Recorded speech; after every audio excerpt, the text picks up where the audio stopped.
ये बहुत बड़ी जीत है हमारी लीगल टीम की, हमारे पत्रकारिता की। सभी पत्रकार बंधुओं को बधाई देना चाहता हूं कि लोकतंत्र का चौथा स्तंभ जिंदा है और न्यायपालिका पर हमको पूरा भरोसा है। एक जो झूठ होता है, आप पैसे से झूठ को सही आप नहीं कर सकते हैं। आज हमारे पत्रकार बंधु का बहुत बड़ी जीत हुई है, उनका इंटरिम फेल हुआ है। 26 को हम उन्हीं की भाषा में हम जवाब देंगे। गोरेगांव भारत गैस एजेंसी के युवराज पवार को दिंडोशी कोर्ट से मिला बड़ा झटका। गैरकानूनी कामों की खबर रुकाने के लिए कोर्ट पहुंचे एजेंसी मालिक युवराज पवार को मुंह की खानी पड़ी।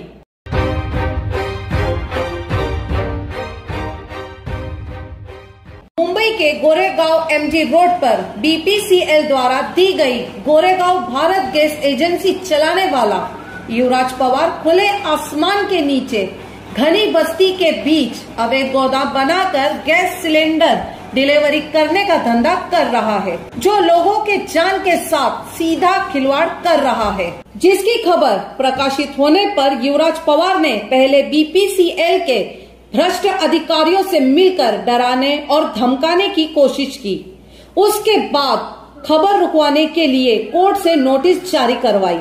जब सच्चाई के साथ खबर प्रकाशित कर रहे प्रभाव समाचार के संपादक नहीं झुके तो युवराज पवार ने वकील के जरिए दिंडोशी कोर्ट में अर्जी लगाई और प्रभाव समाचार पर तत्काल रोक लगाने की मांग की, जिसे मजिस्ट्रेट ने खारिज कर दिया।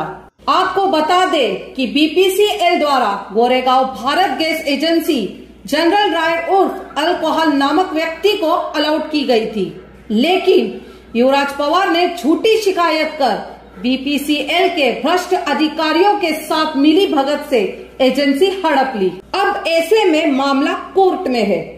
उम्मीद है अगर कोर्ट इस पूरे मामले को गोरेगांव पुलिस स्टेशन को जांच के लिए सौंपती है तो जो खुलासा होगा वो बेहद चौंकाने वाला होगा। हम आपको गैस एजेंसी के मालिक युवराज पवार उर्फ रवि पवार की तस्वीर दिखा रहे हैं, जो कमर में पिस्तौल लगाकर कार के सामने खड़े होकर खौफ फैलाने की कोशिश कर रहा है। क्या उसकी भी जांच गोरेगांव पुलिस करेगी? घनी बस्ती के बीच खुले आसमान के नीचे अवैध गोदाम बनाकर घरेलू गैस बाटले की ब्लैक मार्केटिंग की जांच होगी? फुटपाथ और छोटे मोटे होटल में अवैध तरीके से इस्तेमाल होने वाले घरेलू गैस बाटलों पर कार्रवाई होगी? युवराज पवार द्वारा अवैध गोदाम, इनकम टैक्स, जीएसटी ऐसे न जाने कितनी गलत गतिविधियां की गई है। क्या इन सब की जांच होगी? दैनिक प्रभाव समाचार द्वारा गैर कानूनी काम उजागर होने पर गोरेगांव भारत गैस एजेंसी का मालिक युवराज पवार कोर्ट के जरिए स्वतंत्र पत्रकारिता को दबाना चाहता था, लेकिन दिंडोशी कोर्ट में जो याचिका युवराज पवार के वकील ने दाखिल की थी कि प्रभाव समाचार गलत खबर छाप रहा है, उसके ऊपर तत्काल रोक लगाई जाए। दिंडोशी सेशन कोर्ट के माननीय जज अग्रवाल सर ने मामले की गंभीरता और गैर कानूनी कामों की सच्चाई को देखते हुए याचिका खारिज कर दी। अब सवाल ये उठ रहा है कि जब युवराज पवार की याचिका दिंडोशी कोर्ट से खारिज हो गई है तो क्या BPCL company Goregaon Bharat gas agency पर एक्शन लेगी, जांच करेगी? यह एक बड़ा सवाल है। इस पूरे मामले में दैनिक प्रभाव समाचार के लीगल एडवाइजर और वरिष्ठ पत्रकार एडवोकेट ओम प्रकाश मिश्रा ने क्या जानकारी दी है, आप सुने। हमारे क्लाइंट हैं विशाल सिंह, जो कि हिंदी पेपर प्रभाव समाचार निकालते हैं।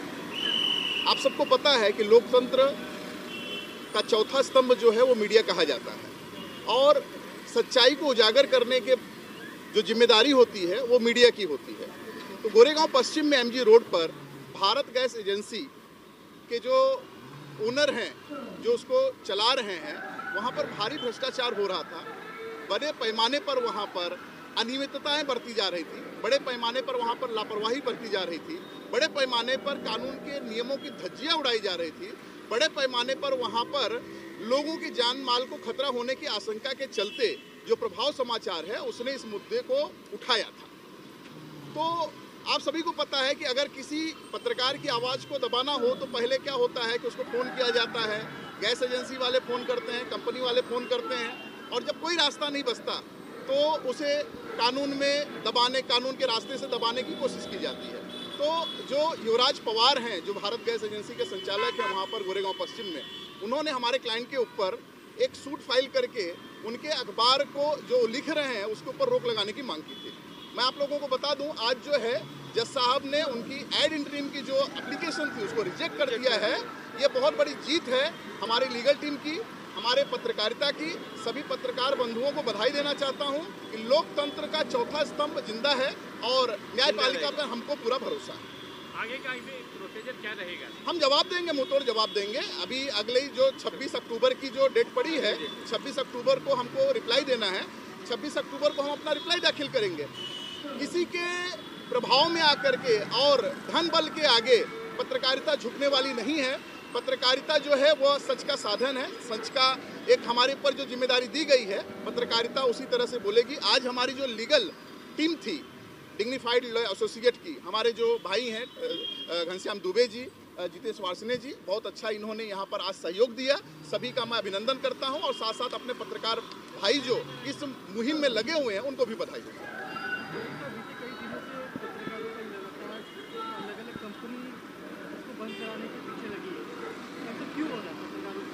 मैंने बताया ना आपको, पहले कोशिश होती है कि पत्रकार क्या होता है, जो समाज में बुराई फैली हुई है, भ्रष्टाचार हो, कानून की धज्जियां कहीं उड़ाई जा रही हो, कहीं गलत काम हो रहे हो, तो उसको उठाने का काम जो होता है पत्रकार करता है। तो पत्रकार को अगर खामोश कर देंगे तो उनको सच बताने वाला, सच लिखने वाला, सच बोलने वाला नहीं रहेगा। इसलिए बड़े पैमाने पर आजकल आप देख रहे हैं कि पत्रकारों को दबाया जा रहा है, आरटीआई कार्यकर्ताओं को दबाया जा रहा है, पत्रकारों की हत्या की जा रही है, आरटीआई कार्यकर्ताओं की हत्या कर दी जा रही है। ये जो सिलसिला चला था उसके ऊपर हमें न्यायपालिका के ऊपर भरोसा है। न्यायपालिका संज्ञान में लेगी और न्यायपालिका जो है इसके ऊपर उपयुक्त फैसला देगी, ऐसे हमें पूरा भरोसा है। केस जीतने के बाद क्या होगा? किस तरीके से आप, अगर केस आप जीत जाते हैं तो मानहानि कौन-कौन सा मुकदमा? बिल्कुल, जो होता है, जो डिफेमेशन का जो भी केस बनेगा उनके ऊपर हम उसे करेंगे। और सारी की सारी चीज़ों में जो मीडिया को दबाने का प्रयास किया जा रहा है चारों तरफ से, चौतरफा, वो सफल नहीं होगा। सबसे बड़ी बात यह है, एक जो झूठ होता है, आप पैसे से झूठ को सही आप नहीं कर सकते हैं। आज हमारी जो भी टीम है सही समय पे पहुंच के और सही चीज़ का संज्ञान लेते हुए आज हमारे पत्रकार बंधु का बहुत बड़ी जीत हुई है। उनका इंटरिम फेल हुआ है। 26 को हम उन्हीं की भाषा में हम जवाब देंगे।